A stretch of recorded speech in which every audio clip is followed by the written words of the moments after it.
Welcome. My name is Jocelyn Williams. I am the founder and director of Neurolly Solutions Inc, also known as Neurolly. Neurolly provides a movement-based educational approach to equipping the brain for life. The work of Neurolly is based on the infant developmental sequence. Every human infant was designed to go through a simple process that would equip the foundational levels of the brain. This part of the brain is responsible for all of our automatic functions, such as bonding, emotional regulation, focus, sensory processing, and more. The developmental sequence for infants is as simple as A, B, and C. A. From birth, infants need to be on their tummies approximately 50% of a 24-hour period. We like to call this tummy all the time. B. Tummy all the time will lead to tummy crawling, which includes the belly button being flat on the ground and baby moving forward. This form of movement is similar to an army crawl, but not exactly. And here's a tip. If a baby doesn't need mittens, they do not need socks. When a baby is engaging in tummy crawling, all a baby needs is a comfortable onesie and a safe floor to crawl around on. C. At approximately 6 to 12 months, babies need an ample amount of time to creep on their hands and knees. Notice the position of the baby. Baby is up on all fours and the belly button is no longer touching the ground. Babies should continue creeping until their creep has developed into an efficient cross-lateral movement. When an infant engages in the developmental sequence, they are given equal access and opportunity to equip the brain for life.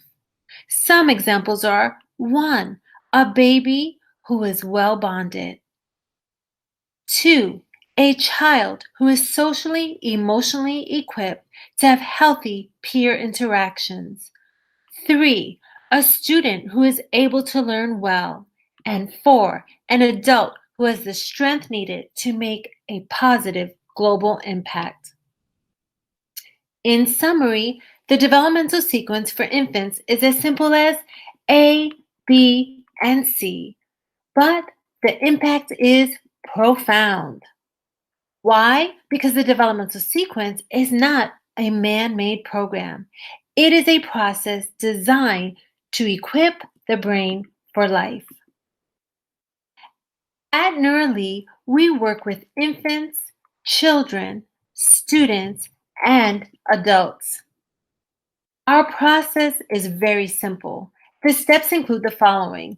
1. Setting up an in-person or video assessment with our developmental movement consultant, the baby, and the primary caretaker. 2. Training. The developmental movement consultant will review the results of the assessment with the primary caretaker and provide training in the elements of the developmental sequence that baby needs. 3. The primary caretaker will be given a daily movement plan and support protocols to ensure that baby has equal access and opportunity to complete the infant developmental sequence. For older children, students, and adults, we replicate the developmental sequence. This pathway is called neurodevelopmental movement and is based on neuroplasticity. When given the right triggers, the brain is able to change. In other words, there is hope. There is a second chance. For more information about neurodevelopmental movement, the developmental sequence, or to schedule an assessment, please contact us at 317-936-6797. Email us at jwilliams@nsibrain.com or connect with us on social media at Neurolly Solutions.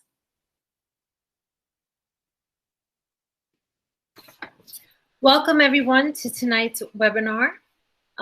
It is an honor to have Bette Lamont as our guest speaker. Before we begin, I'm just going to read this disclaimer to you. I, Jocelyn Williams, am not a credentialed medical or mental health worker. The scope of my consultation services does not include the treatment or diagnosis of a specific illness or disorder. If you suspect that you may have an ailment, illness, or mental health concern that may require medical attention, you are encouraged to consult with a licensed physician without delay. As an educational consultant, all that we talk about is from an educational perspective.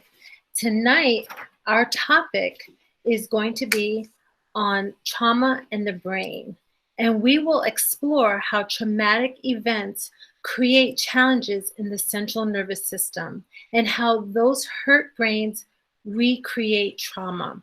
Our presenter, my mentor, my friend, a person that I cherish, highly respect, her name is Bette Lamont. Bette Lamont has 33 years of experience in working with children and adults in 3 countries. And in addition to maintaining a busy practice in several US states. She has also worked with nursery supervisors in London to create new standards for the programs of children from birth to 5 in the British nursery system.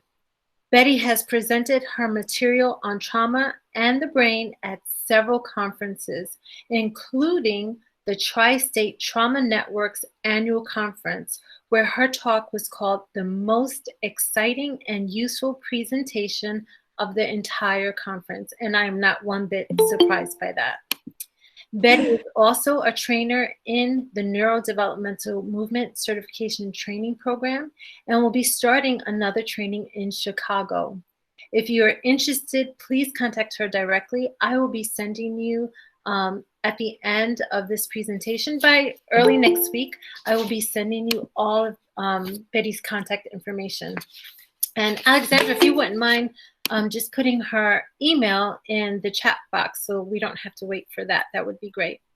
And so without any further ado, I just want to, again, just say, Bette, it's a privilege to have you here. For those who are just joining and did not get to hear a little bit about my story and how I met Bette, I'll just share very briefly. Bette and I met, I think it's almost 5 years ago now. Mm-hmm.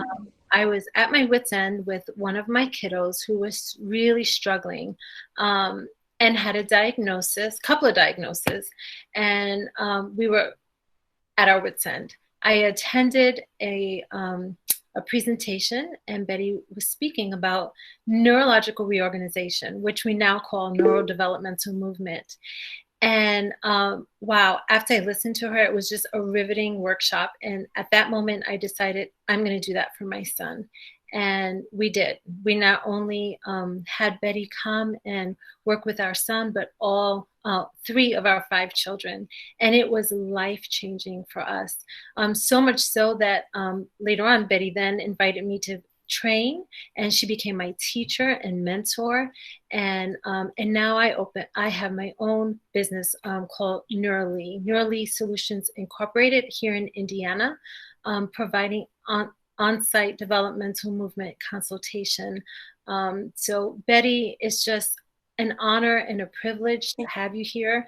So without further ado, we're going to let you take it away and share your thoughts with us on brain identifying and overcoming trauma. And while Bette's talking, if you have any questions, please feel free to use the chat bar to include your questions, and we'll get to those in the order that they are received. So without any further ado, Bette Lamont, we welcome. Thank you. So tonight is about the traumatized brain. And when we talk about trauma is what happens when you hit your head, of course. If you have a stroke, you have a trauma to the brain. But the kind of trauma that we're talking about is the trauma that I think is very visible in our culture, in our children. trauma that's the result of adoption, the result of the death of a parent, uh, the result of bullying, of a wide range of social, emotional challenges. And in our culture, we're talking about it a lot, but we're talking about the resolution that is making peace with the trauma, finding ways to avoid the triggers. And what I want to do is to go a lot deeper than that, because trauma of the kind that we're talking about is lodged so deeply in the brain at the level that you grow your toenails. Trauma can affect every level of the brain, and we want to make sure that we're not just pasting it over and finding ways to avoid trauma in our lives, but ways to resolve the original trauma that can be the trigger of all of this. So my job tonight is to make you really, really excited about what is possible to do. And I hope I can get you excited enough in 25 minutes that if you know someone with trauma, you can follow up with one of the practitioners represented here or with myself, because I find it a really exciting approach to dealing with trauma. So, in dealing with trauma, we want to look at the whole continuum of the developmental sequence. And the developmental sequence, I wrote down a definition of it because it's one of those things that can be a little slippery. And I want you to understand the developmental sequence it's an elegant progression of sensory and motor stages of development and growth, that it both reflects the progression of the brain, but it also facilitates the brain's development. So anywhere along the developmental sequence, from the first little in utero activities a baby does clear up through adult cross pattern walking, that's the entirety of the developmental sequence. So trauma, and I see, and maybe some of you are seeing this too. When I see clients, they're kids who rage, they're kids who have ADD, they're kids who avoid, they are kids who are scared. Underlying all of this, all of the wide range of expressions, we're finding anxiety, and anxiety rooted in trauma. And I have a question, as you might. Why is this so prominent in our culture right now? And we could spend a lot of time on that, but my objective here is to tell you how we find it in the brain, what it does to the brain, what normal development looks like, what it looks like when it gets distorted by trauma, and what we can possibly do about it. So that's a big assignment for 20 minutes. So we're going to do it we're going to isolate some of these ideas out from a much, much bigger picture. Jocelyn will be sending you an 11-page paper that I wrote on this that is just a piece of a much larger work. So it's a big topic, and I think one we need to explore, all the practitioners doing this work. So I want to talk about trauma in terms of very specific pieces of our development. So when a baby is in their first months of life, visually, they need to be looking into their caregiver's eyes. We are drawn to looking into the eyes of our caregiver. And in doing so, in normal development, the baby is looking into those eyes, looking at the pupils of the mother, and reading from those pupils the mother's emotion state, and will then reflect back that emotion. And if the mother is happy, is present, we get this flooding of oxytocin back and forth, this feel-good hormone that makes the baby fall in love with mom and mom fall in love with the baby. And it's a delightful experience. That's normal development. In distorted development, which may be because the mother has given the baby up. There's one example. Left it at the firehouse in Beijing. Beijing was one of the stories I heard most often. If the baby has been born with compromises, so the baby is nowhere near the mother during the first few weeks of life. If the mother is alcoholic, drug addicted, can't look into the baby's eyes, isn't present for any number of reasons, the baby looks for that connection and can't find it. So instead of this rush of oxytocin that makes us feel loved and belonging and safe and strong in ourselves, we're more likely to produce cortisol. And cortisol is a toxin to the neurons of the brain. And even as early as a few weeks old, the baby is kind of making a hormonal decision, balancing out. Am I trusting the world? Am I oxytocin based baby? Can I feel safe? Is the world safe for me? Can I reach out and experiment and play? Or is everything pretty scary because nobody's there for me? I can't make connection to anybody's eyes and I'm scared. And we start making a kind of almost a hormonal decision, if you will, that can follow us through our life. We may not even recognize it even in ourselves, the point that we decided that life is not safe and I need to withdraw and I need to feel less curious, less present in order to just protect myself. Resolving that, which is what the neurodevelopmental movement is about, resolving that means that we work through a variety of means towards that baby feeling safe to make eye contact, or that child, or even that adult, because we work with adults as well. And that safe eye contact is one way of resolving that really deep pre-verbal trauma. So eyes can play a role. We're also going to take a look as we go through that developmental sequence at the baby's auditory. And here we're just talking about one level, the level where that startle reflex comes in. And in normal development, that startle reflex is an important piece of us. It tells us when there's danger and when the baby startles and they cry, wah, wah, wah, and then mama's going to come and get them and pay attention to what is scaring them. But if that never gets resolved, if that child is so traumatized that no one comes, again, they stay in that state of startle, a situation that's actually a injury to the brain, in which everything is perceived as threatening and nothing is completely ever safe. So in my practice, I know I see children who will sit there in a room trying to focus on me, and suddenly they'll go, "What's that? What's that, Miss Bette? I'm scared, I'm scared, I'm scared." And it might be the air system going on because they are so programmed to startle and to be afraid. So that's what it looks like when it is continued past the normal stage. That startle reflex is supposed to appear and then be subsumed by a higher awareness, auditory awareness, and we can move on with our lives and make smart decisions about our world. But when we're stuck in that startle pattern, again, we don't feel safe, and we're taking trauma deep into the brain and recreating the trauma by continually seeing threats to our being in the world around us.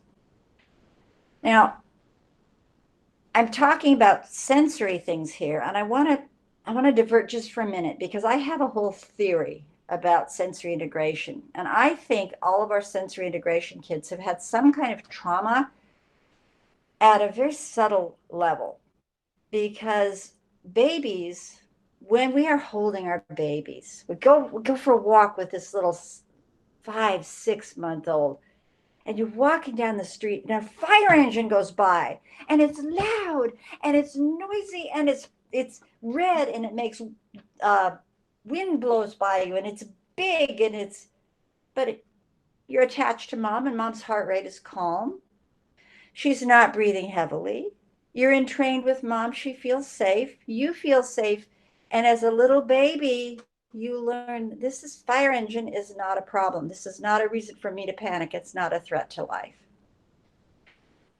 Babies need to learn from their parents how to regulate their sensory systems. But there is, as I see it, a small kind of trauma that takes place when we, for instance, put the baby in a stroller ahead of us.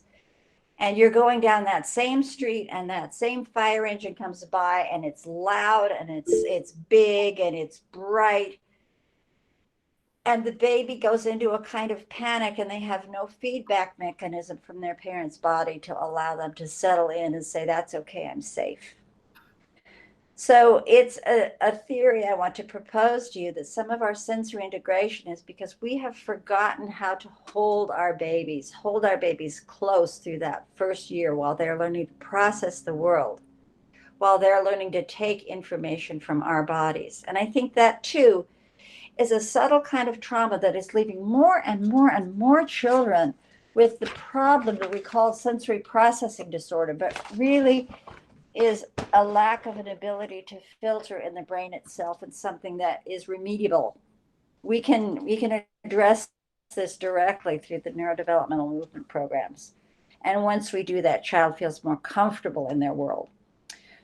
So that's my little current theory about sensory integration.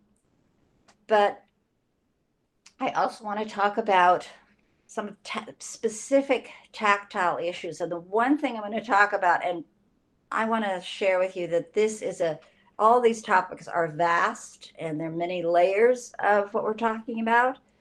But I want to talk about pain because we need to be able to feel pain. And for a child that has been potentially uh, shaken as a baby, child that has been traumatized during the birth process, a child who has sometimes I see in kids that have been abandoned in orphanages a kind of shutting down of their capacity to feel pain. And when we can't feel pain, we don't feel safe in the world because we never know quite where that edge is where we might end up hurting ourselves. If we don't feel pain, we are we are also a challenge to other people, and we promote trauma ourselves now. And I'm thinking about a little boy I saw in a nursery school who was very clearly impaired, very clearly had a high pain threshold, and was ramming his body into other kids to get his way, was pushing kids over, grabbing toys, hitting other children. And to me, this is not a bad kid, but a hurt kid who was traumatized.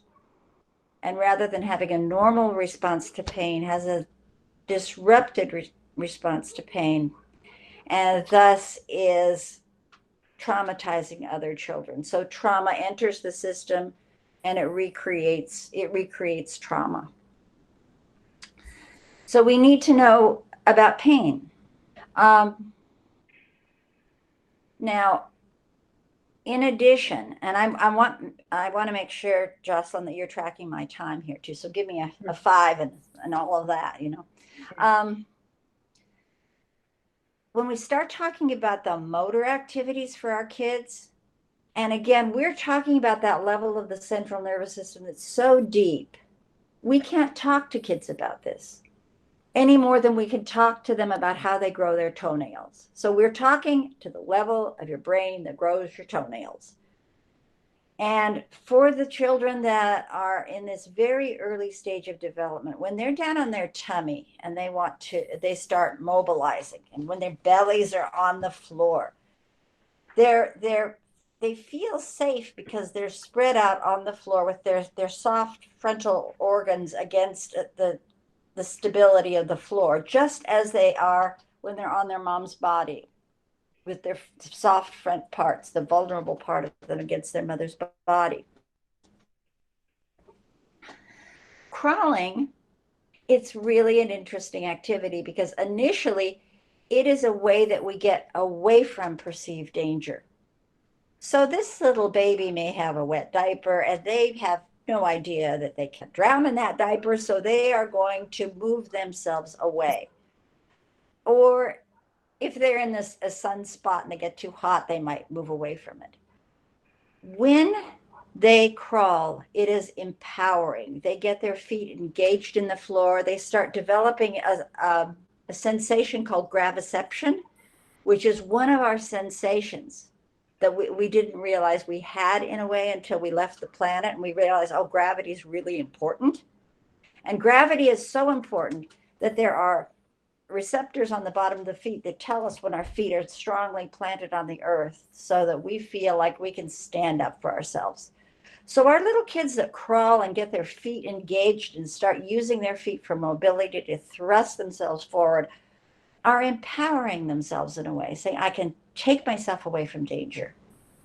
Um, what I see when there's disrupted development are the children and the adults who can't stand up for themselves, who stand in such a way that they look like victims, who allow, I work with kids with this particular feature who allow themselves to be bullied, who walk into the group of bullies and allow themselves to be re-traumatized because they can't stand up for themselves. They don't have that fierce sense of empowerment that comes beginning with our crawling, our tummy crawling.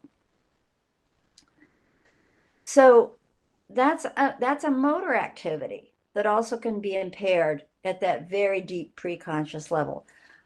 Another activity that can be impaired, and we're talking again, I'm talking about some of the earliest levels of the brain, that time when the baby is crying out because they are experiencing heat or cold or pain or hunger, and they go, wah, wah, wah. And it's mom's job to come and say, oh, baby, baby, what is going on?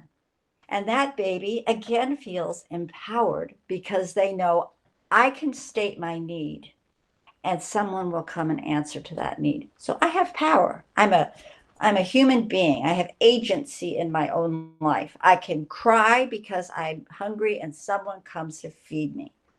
Now there's no way you can spoil this baby. That's what they're doing. They're employing the tool that they have to take power in their lives. So if we take a look at that child who has been injured by trauma, by being, again, the story, left at the orphanage, left at the fire station, abused by a mother, they learn very quickly to be quiet. They learn very quickly that they do not, that standing up for themselves or speaking out for themselves is in fact a risk. And these are the babies that sometimes don't even cry. I've worked with adoptive families who bring home a baby. They say, he's such a good little baby. He never cried. And to me, that's a warning sign that that baby is not feeling safe enough to express those feelings. So when we start, when this skill is disrupted, then that it's that inability to speak up for yourself, to state your case, to be able to be present verbally. So what we're talking about here is a level of the central nervous system that occurs or develops between about 2.5 and 7 months. And even at these earliest stages, we can see trauma becoming embedded. So for the anxious child that may have issues at all of those different levels that I talked about, we can send them to psychotherapy, and they can, and even as adults may talk through it, may play, with little figures on the floor to demonstrate it. But how do we access it? How do we access it? We access it by going back to replicate what the child was doing at that stage of development. Because these are the most powerful activities that inform the brain. And I want to talk about the activities that we're discussing when we discuss neurodevelopmental movement and the developmental sequence. We're talking about the activities that every child everywhere on the planet will engage in if they're unimpeded and unimpaired.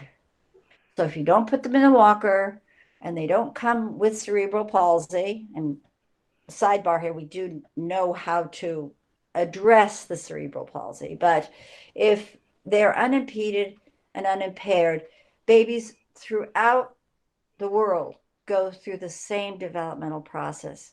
And that process solidifies their sense of self-worth and integrity and connection, so that when we are working with these kinds of anxieties,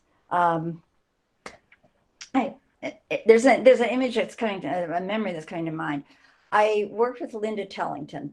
There are probably some of you here who've worked with Linda Tellington or know of her work. She works with animals. Um, she works with horses.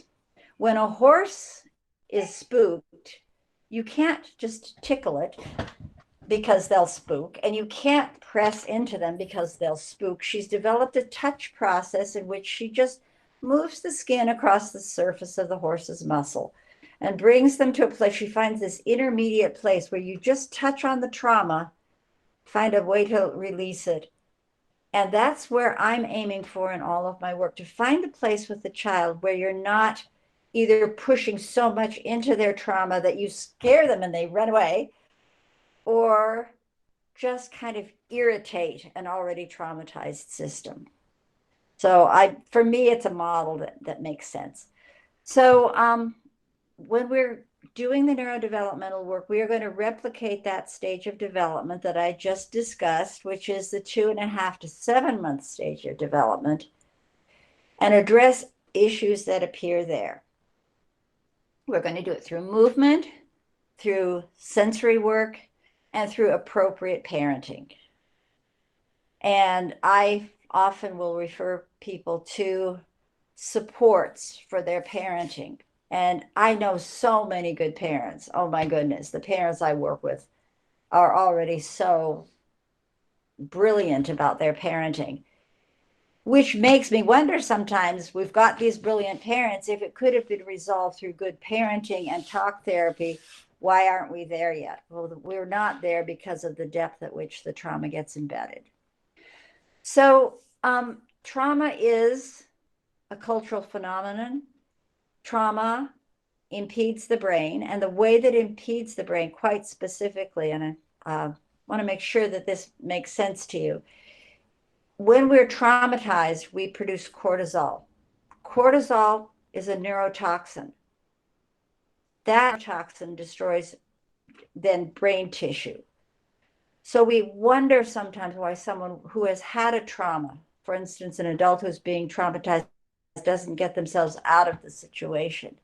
But the traumatized brain loses some of the actual connections and the sense of integrity that it takes to pull yourself out of that trauma. I think it's extremely important to have the child assessed. I think that one of the questions that came up, can you do this on your own? Do you have to have someone evaluate you? The evaluation process is, our assessment process is very in-depth and really helps us target anywhere from in utero to adult trauma, what parts of the central nervous system have been impacted. Based on the gaps that we find, we're going to create a program around that gap in development, and it will involve elements of the developmental sequence, including reflex movement patterns, mobility activities, sensory work, getting more oxygen to the brain. And I found with the children, specifically with trauma, there's a tremendous amount of tweaking that needs to happen. Moving in towards the trauma, backing off, touching on it gently. For some children, crawling brings up all the trauma of the orphanage, and it's right there as you start crawling. For others, that makes no difference to them, but one tiny little movement pattern that we give them sets off agitation. So using the developmental sequence, the tools that we use specifically being neurodevelopmental movement, we are going to start at the lowest level where we see trauma, with some exceptions, because there are prenatal activities that we may want to look at a little bit later in our work. But we're going to move forward and up through that developmental sequence. Each layer of the brain is dependent on the layer beneath it. And if the child has been traumatized through their childhood and the trauma has been re-triggered and replicated as they have moved through their childhood with more and more bad behavior, bad report cards, bullying at school, that are secondary to the original trauma, then we have to work layer after layer after layer. It takes children, I would say there is an average for the child that's not deeply traumatized of about 2 years. The more deeply traumatized children, I've worked 3 years, and with children with multiple labels, they call that comorbidity. It's a very odd word, I find it. When there are multiple layers of trauma and dysfunction, I've worked with children up to 5 years, but I want to put it into perspective. And the 5 years is way on the outside. I want to put it into perspective. I have met families that have been working with their child's trauma with medication for 2 years, just adjusting the dosages. And that to me is time lost when we really could be addressing the trauma directly.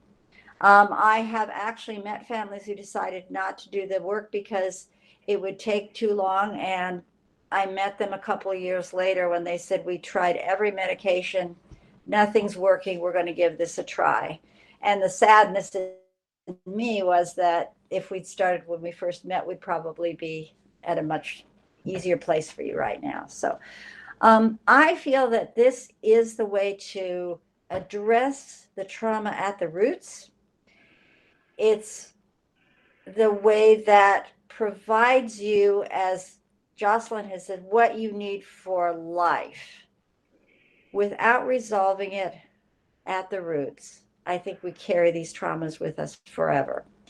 Be the trauma, the death of a parent, abandonment, an auto accident, we carry it with us forever if we don't address it. Betty, Yes. With that said, can mental health disorders like schizophrenia be caused by brain trauma? And can the developmental sequence help someone with symptoms of schizophrenia? I want to address that very directly and to say it's not really possible in some of our current settings. However, my teacher, Florence Scott, worked at a center in Denkendorf, Germany, that housed schizophrenic patients, schizophrenic and bipolar patients who were unable to live in the community because of the severity of their dysfunction. In this setting, they were given the opportunity, and it was a live-in. It was lovely. I mean, this was not a mental hospital. Lovely setting, good care, private rooms. This where these people were. It was expected would live for the rest of their lives. They were given the option when my teacher Florence Scott came to either take their medication or to do this program, and they did the program. And 3 years later, 90% of the people who had been in that program left because they had achieved some level of neurotypical functioning and were no longer considered schizophrenic. Now, in Germany, it was a controlled setting. We do not have mental hospitals. And I understand why mental hospitals were closed. However, I think that they could, in very benign situations, serve a very great purpose. So in that setting, it would be possible. I have worked with people with schizophrenia. I worked with one woman who was as devoted as she could be, but would go off for several weeks and not do the work. It's very difficult to work with someone with schizophrenia, and it is possible. Okay, can't hear you. Can't hear you.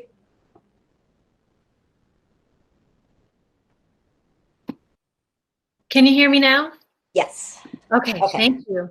All right, we have several questions, so we're going to try and go through these pretty quickly, okay? All right, so the next question is, at the moment, I'm doing neurodevelopmental movement with my autistic son. He's 6. It's coming up to 20 months, and lately he's starting to emerge. It's unbelievable. Thumbs up. Yes. I'm not doing anything extra with him. I'm fully trusting in neurodevelopmental movement. Do you think that's okay? If it's working, let's do it. I know that many autistic children that I work with also need some biochemical support, and every brain is different. Every brain is a universe unto itself. If you have found what's working, my golly girl, go for it. That is fabulous. That is great news. How would postpartum depression play into this?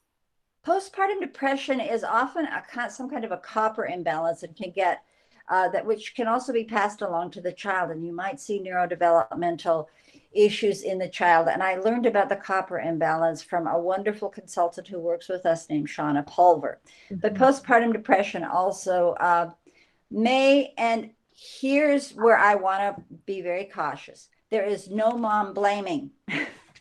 If I work with moms who find it impossible to engage meaningfully with their child for months after the birth, the child and mom are on a journey in which building up that oxytocin, those love and cuddle hormones, is just going to be more difficult and take longer. Is it a trauma per se? At a minor level. I don't want anyone who has postpartum depression to think they have traumatized their child, because there are many, many ways to build in that great connectivity that prepares the brain for learning. But yes, postpartum depression can be a factor in how the child develops. Do you find that if trauma occurs earlier than 2 to 7 months, that neurodevelopmental movement takes longer for the child to go through? Have you seen anxiety go away in a child who's had trauma at birth? Yes. And because there is this mysterious formula called every brain is a universe unto itself, we never know how long it's going to take. And I have seen children move very effectively through trauma. And I have worked with children who have had severe abuse before they were born, even, and have taken a long time to recover from that, like years. Attempted abortions and chemical exposures before birth cause a lot of trauma.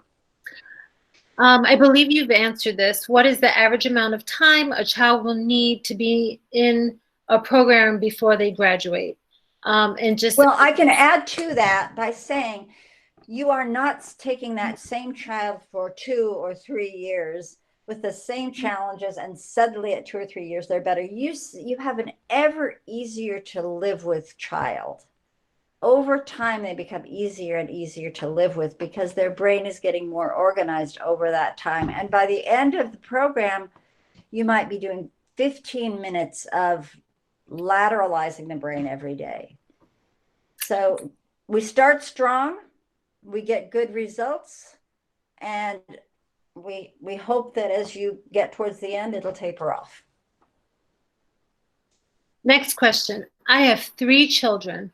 All 3 are adopted and came to us as infants.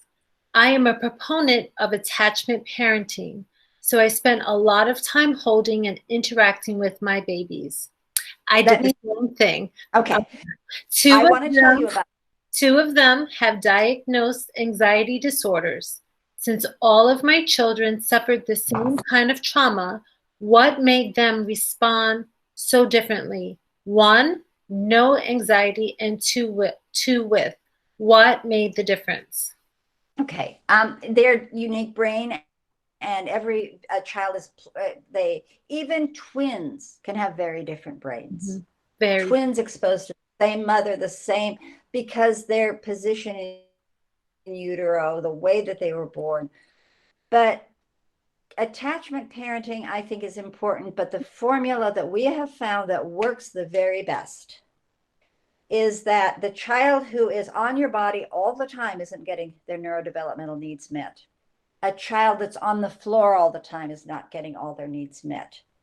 When we work with children, we encourage about 50% of the waking time in arms connected, eye contact, and 50% of the time on the floor where they can experiment with their own independence, develop their own relationship to gravity, to their body. We don't give them what they need by holding them all the time or by putting them on the floor all the time. What we don't have time for is baby equipment.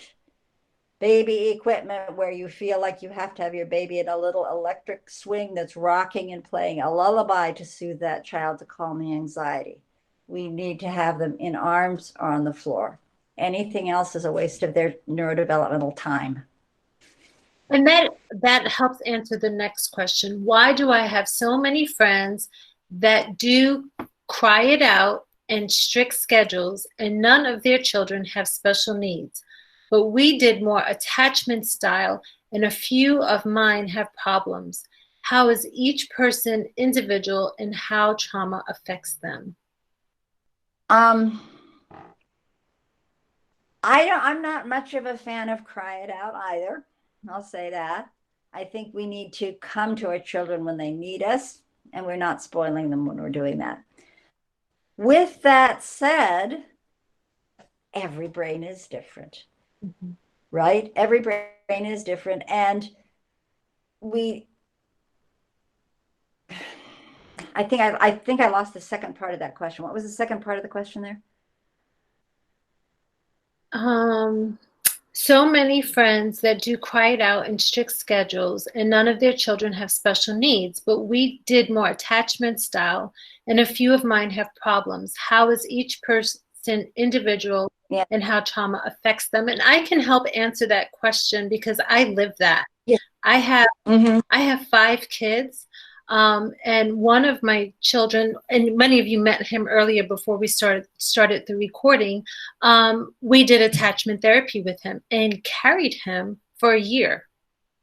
As a result, he is very, very well bonded, very attached, wouldn't hurt a fly, but struggled significantly. Why? Because he did not have an opportunity to go through his developmental sequence. He was never on the floor. He was always being held. He was always being loved on. And so he didn't have the opportunity to do his tummy crawling and to do hands and knees creeping. And as a result, we had to turn around and do that later on in life. And honestly, it's made a huge improvement for him. He has a couple of a little bit more to go, but he's come a long way. Go ahead, Betty. I apologize. I'm sorry.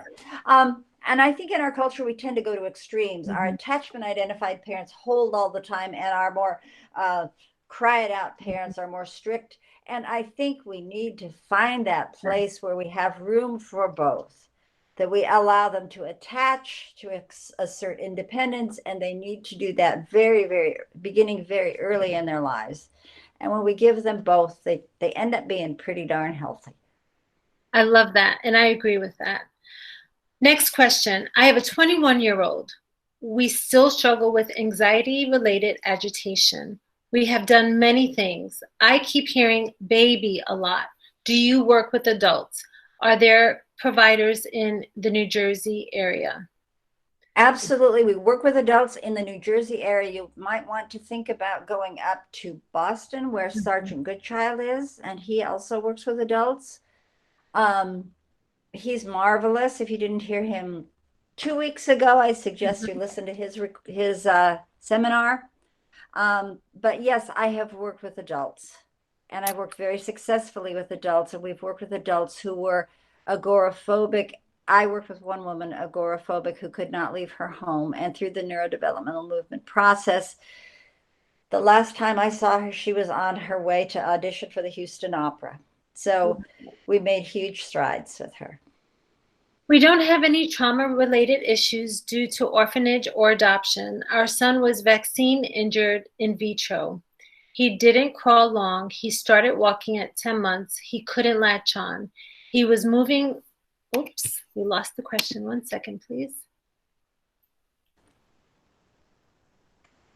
So immediately, while you're getting that back, I think with vaccine injury, and I find myself frustrated that there are people that are just doing the biomedical interventions, but If a child has been injured, we need to do the biomedical interventions, and then we have to make up for these developmental gaps that their biomedical condition prevented, because many children with biomedical issues are hesitant, they have inflamed systems, so they don't want to go through normal developmental activities. They'd like very much to stand up and walk, thank you very much, because that's a lot easier than putting an itchy, inflamed body on the floor, having to have your hands touch the floor.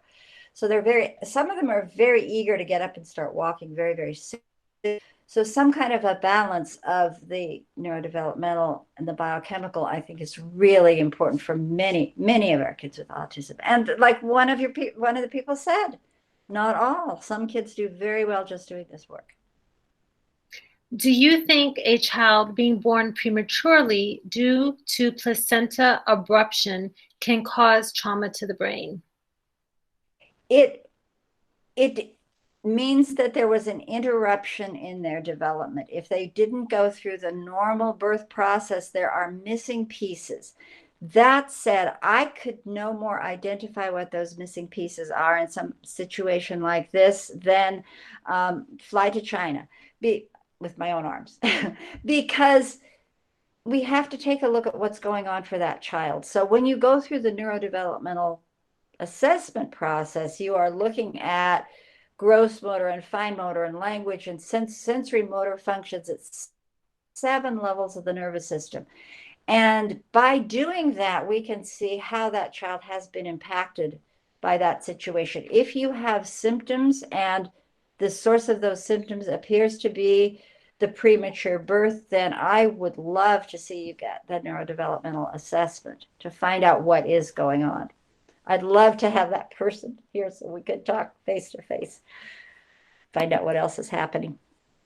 My son has done well with neurodevelopmental movement, but he had a setback after about 8 months. He became very agitated and aggressive, so we scaled down the process. It has helped. Lately, he has good days and bad ones. Is it good to push a little more when he is having a good day and is receptive to doing more?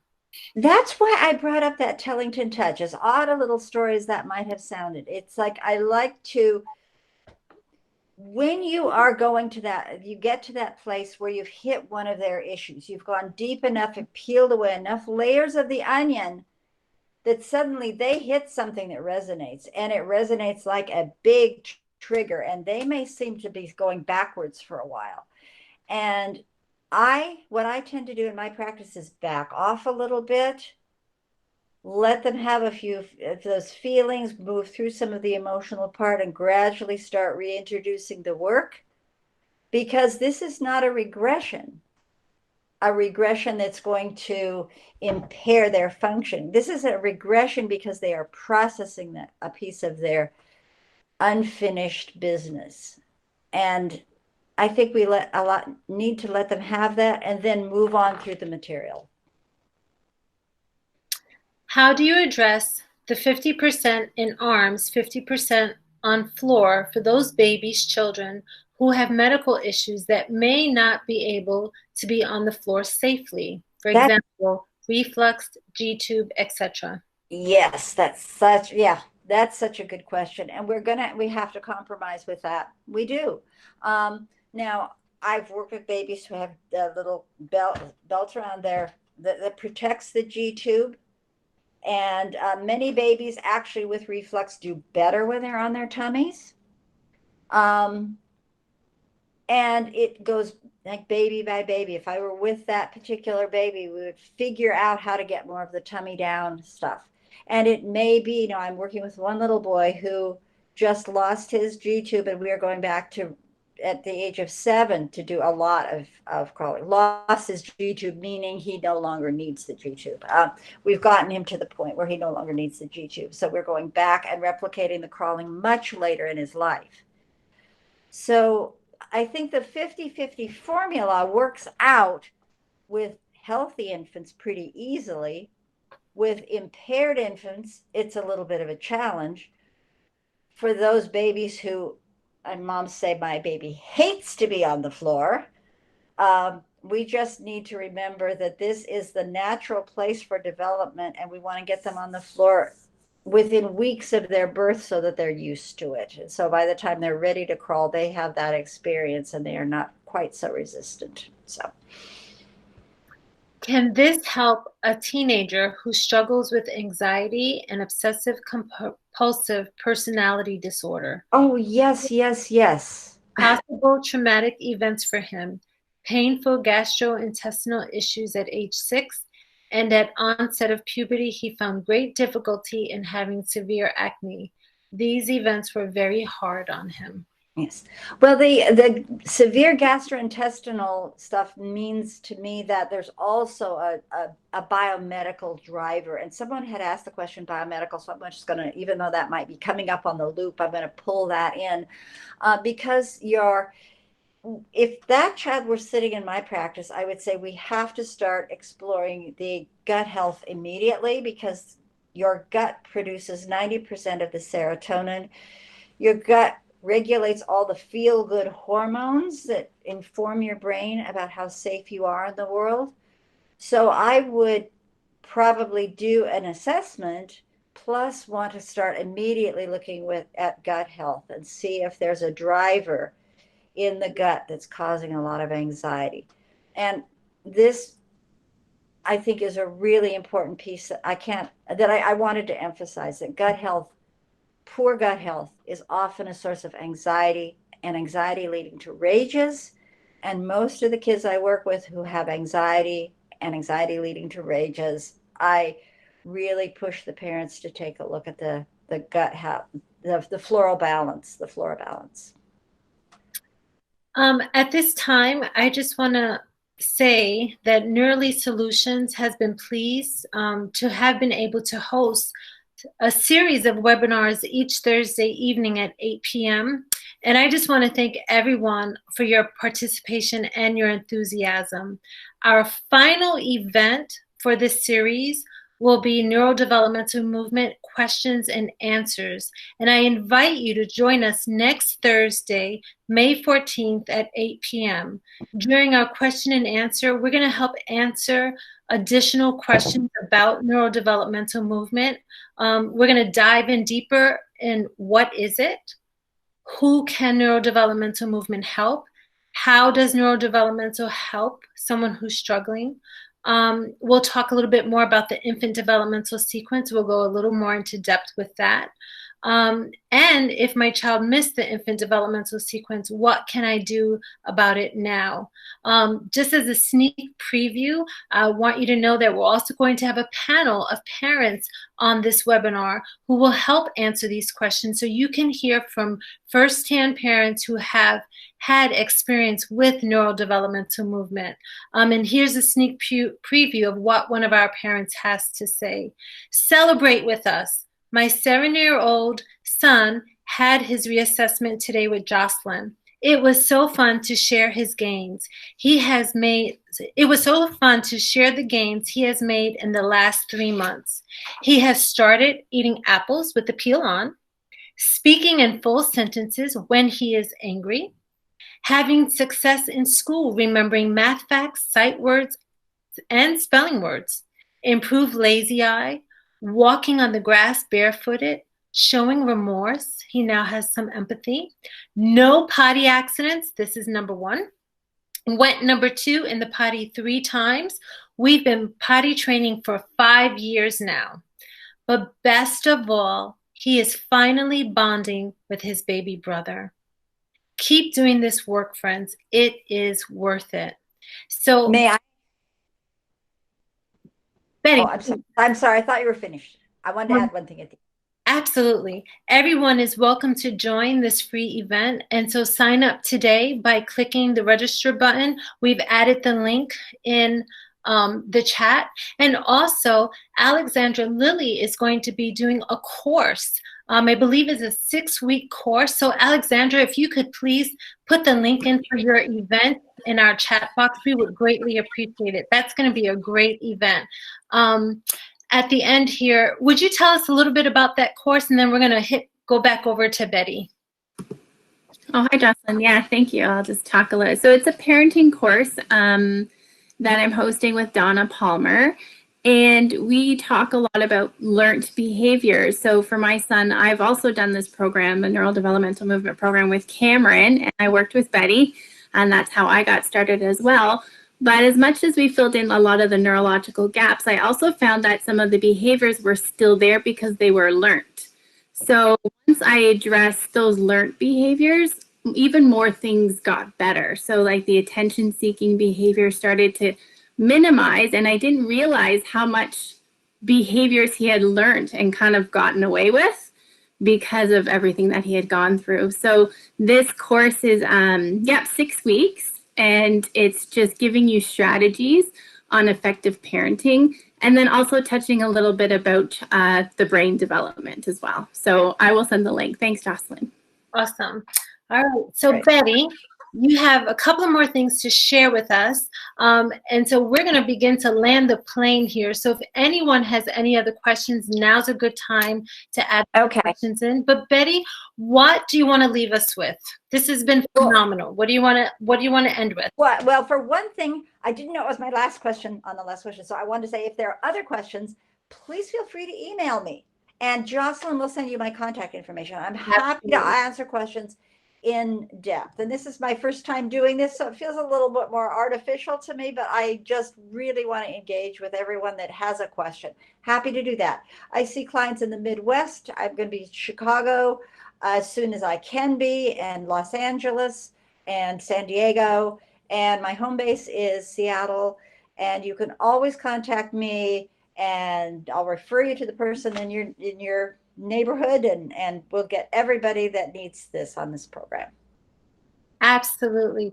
Okay, a couple of more questions, Bette. Can you explain more about the biomedical? I hear the term and have asked our pediatrician, but he doesn't necessarily support it, especially if cost is high and insurance doesn't cover it. I don't want to become the expert, to speak as an expert on biomedical. And I know that your pediatrician has probably very little information about biomedical approaches, primarily due to lack of education. The pediatricians are not educated in biomedical issues. We have some marvelous people we work with. The primary person that I work with is a lady named Shauna Pulver, who can look at shaunapulver@gmail.com. Jocelyn just put it up there. Who can take a look at the entire genetic code, where there are any mutations, how those mutations affect how you absorb nutrients. A good biomedical person can take a look at gut health. If the gut is imbalanced, it can lead, as I said, to rages, to anxiety, to very disturbing behavior. There's a Netflix movie called Gut and Brain, I think, or Gut Health and Brain, something like that. If you go to Netflix and put in the parameters gut and brain, you'll find a great film that will tell you why the gut is so important. I think that the imbalances, the mold exposures, the toxicities, the heavy metal contaminations, the deficits of certain nutrients, the allergies are all critically important for our children. And no, your pediatrician will not understand it. And I think Jocelyn or Alexander, do any of you have a good start point for an education for someone who doesn't know anything about biomedical? I just go to my wonderful Shauna, and she just solves all the problems with all my kids. That's where we go. Shauna Pulver, and her email is in the chat box. So that's where we would go. How does neurofeedback or neurodevelopmental movement help with speech for an 8-year-old nonverbal child? They are two very different modalities, and both of them, and I do them. I casually do neurofeedback, and I also do the neurodevelopmental movement. The production of speech starts very, very early, even at the time before the baby is born. They start doing things to stimulate the mouth and the trigeminal nerve. By the time they're born, the mouth and their sucking reflex becomes the precursor to speech production. The babbling and cooing phase, the The pointing phase, even pointing, is an important part of our speech production.